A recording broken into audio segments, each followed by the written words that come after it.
টানা 7 দিনের তীব্র তাপদাহের পর অবশেষে যশোরে নেমেছে স্বস্তির বৃষ্টি। প্রখর গরমে অতিষ্ঠ জনজীবনে ফিরেছে কিছুটা স্বাভাবিকতা। বর্তমানে জেলা জুড়ে হালকা থেকে মাঝারি বৃষ্টিপাত হচ্ছে, সঙ্গে বইছে শীতল বাতাস। আকাশে মেঘের আনাগোনা এবং পরিবেশে ঠান্ডা ভাব তৈরি হয়েছে। রাস্তায় মানুষের চলাচল বেড়েছে, অনেকেই উপভোগ করছেন এই স্বস্তির আবহাওয়া।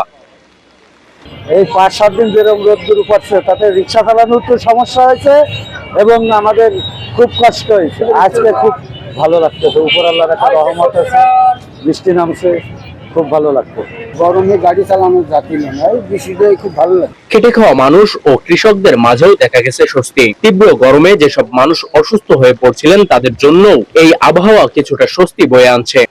আল্লাহ এই রহমতে বৃষ্টি দেওয়ার কারণে আমাদের স্বস্তি ফিরে আসছে।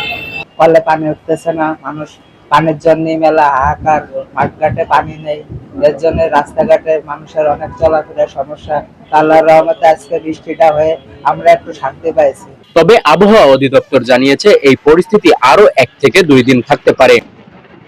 এরপর আবারও নিম্ন থেকে মাঝারি তাপদাহ ফিরে আসার আশঙ্কা রয়েছে। তাই সাময়িক স্বস্তি মিললেও গরমের জন্য সবাইকে প্রস্তুত থাকার পরামর্শ দিচ্ছেন বিশেষজ্ঞরা। সাকিন হোসেন, সুবর্ণভূমি, যশোর।